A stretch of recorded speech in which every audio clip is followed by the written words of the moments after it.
You can't find an American who isn't quote unquote traumatized, even though nothing maybe serious has ever happened to them in life. But they're traumatized psychologically, mentally, intellectually, because they've been subjected to propaganda and lies. They've been lied to by every single authority, every single person in authority, every single person whose job it is from your childhood, including your parents, from your childhood to adulthood, every single person who's supposed to be telling you about life, who's telling you about reality, telling you about your role in the world and so on. Every single one of those people, every single one of those authorities, every single one of those institutions has lied to them and nothing but lied to them. So this has caused tremendous cognitive dissonance, tremendous psychological, mental, intellectual, thought process trauma that then you can't get past it. Even if you know this is a good person, this is a good, decent-hearted person, a well-intentioned person, moral person, or they're trying to be, and you want to have a normal conversation with them, you immediately get sucked into this vortex of their trauma that you know, like it's like it looks way better from a distance. These people they're way better from a distance, because when you actually get down to trying to talk to them, you realize the extent of the confusion of all the different competing ideologies within because like within the pro-Palestinian, say the pro-Palestinian factions within the United States, that's generally falling on the liberal side. And that's a mess when you if someone is when extracting them. Yeah, because there's so many. It's an absolute quagmire of nonsense. That you know, it's like when trying to walk through a swamp with your boots on. Every step it sucks you down. The leader of Ansarullah has warned KSA against, quote, a U.S. trap that is making them take foolish and reckless steps. Are his comments merited or simply political maneuvering? If they were completely under the control of Iran, which is questionable, they're an autonomous group. They get support from Iran, sure, but the extent to which they're actually under the control of Iran is questionable. But if they were completely under the control of Iran, I would actually feel better that they would not do anything rash, that they wouldn't do anything without thinking about the ramifications of it for the overall regional project.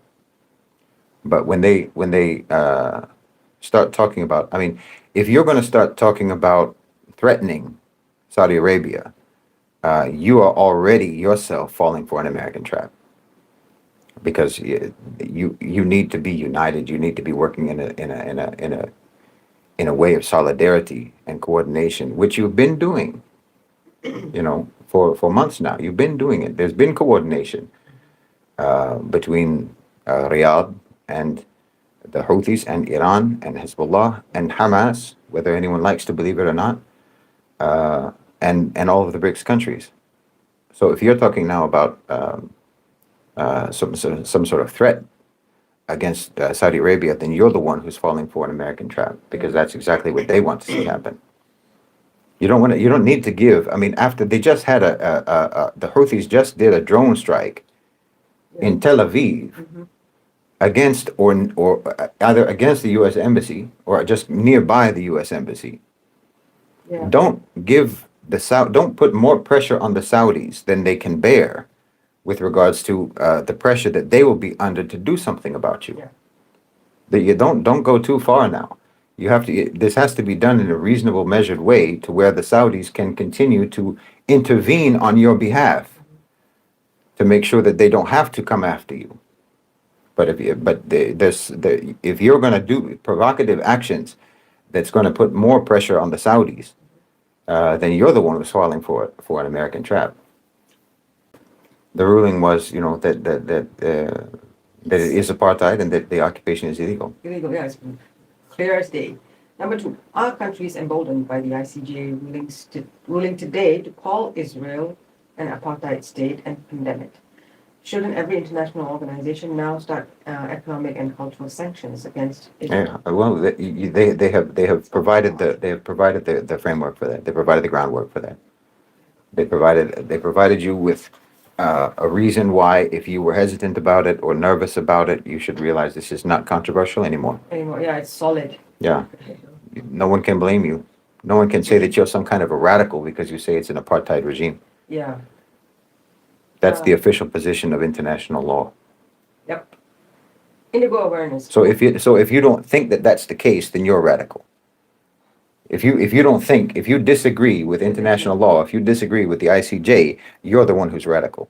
The pivot to the global south is something that that the OCGFC have been driving, and they're not trying to avoid it. And the the pivot away from the West isn't something that's like ambushing the West, and that this is the rise of the global south against the will of the West and so forth. No, it's the OCGFC that have been driving it, but they want to manage it in a certain kind of way, and they have their own vision of how they want it to go and how they want it to end up and what they want the world to look like at the end of that transition. And I think that they are facing some real world challenges about that.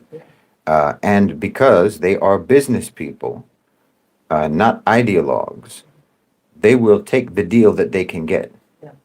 That gives them ensures their profit. Yeah, they have to deal with the real world. This is the thing about business people. They have to deal with the real world. This is why I'm seemingly paradoxically not against strategic partnerships with things like BlackRock, and why, like in Malaysia, this deal for that will.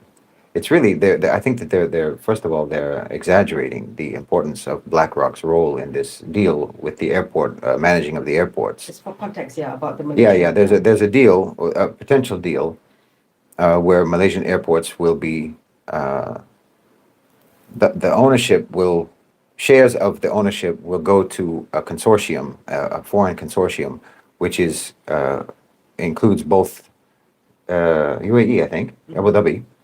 Abu Dhabi, and another fund that is going to be, I think, not even now, but going to be bought by BlackRock. So then there's a lot of sort of panic and anger in Malaysia about that, because alhamdulillah, BlackRock has gotten a very bad reputation in Malaysia, and people have become very aware of BlackRock. So they're like, well, we don't want our airports to be controlled by BlackRock. Obviously, that's not the way it would actually work. BlackRock's not going to control the airports. That's what I mean by it's an exaggeration. But I think that it's very important to understand that the OCGFC are extremely powerful, and to understand what they want and what they'll be satisfied with if they can't get the maximum of what they want. And so you have to kind of give them a cut in order to hold them at bay. You have to make some kind of a partnership with them so that they have a vested interest in your success, rather than it being in their interest to just come in and devastate you, because they have the ability to do that. Exactly. This is the reality that we need to understand. It's not some dramatic. This is, I mean, assertion of independence. Yeah, I mean, if again, this is like the video yesterday. If I have to explain this to you, then you don't need to even discuss these issues. You have to get yourself up to speed. If I have to explain to you actually about how investment works, and if I have to explain to you that the owners and controllers of global financialized capital also happen to be the people who control the armies. Like, for example, when the brother was asking about military bases in all of these different parts of the world, are we going to see them kicked out or not? The military bases are there for business purposes. To ensure their business. So if the business interests are gone, the military will go.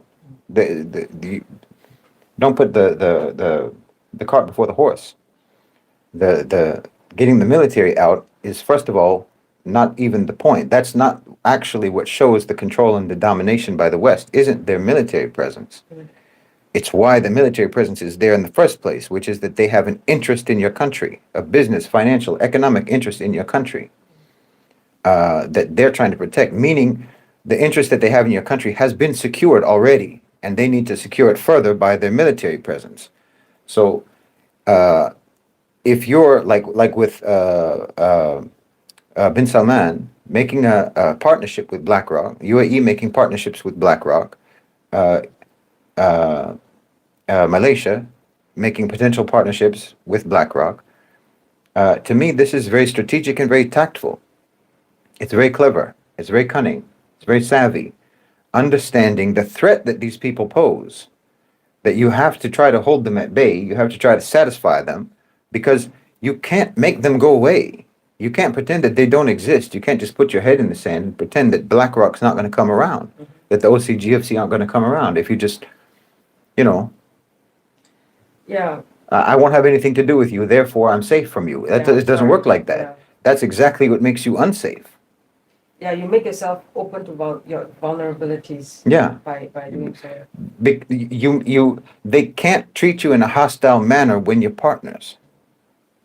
They have an interest in your success and your stability and your safety, if you've shown that you're willing to do business with them. And if you're not willing to do business with them, then they will be hostile with you, and then they will dictate all the terms. They're not gonna.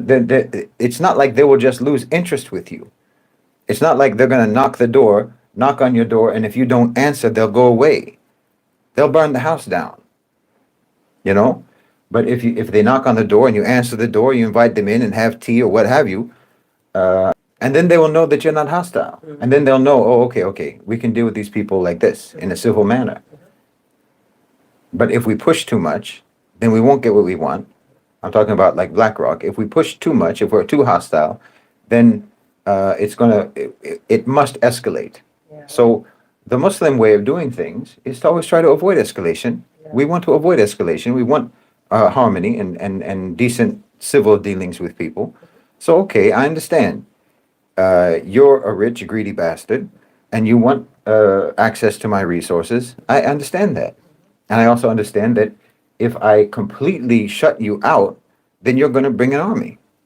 So it's like when Rasulullah SAW offered to in the Ahzab, in the Trenches. trench battle, the battle of the trench, when the Ahzab, the Arab tribes, had gathered against the Muslims in Medina, and they were besieged, Yeah.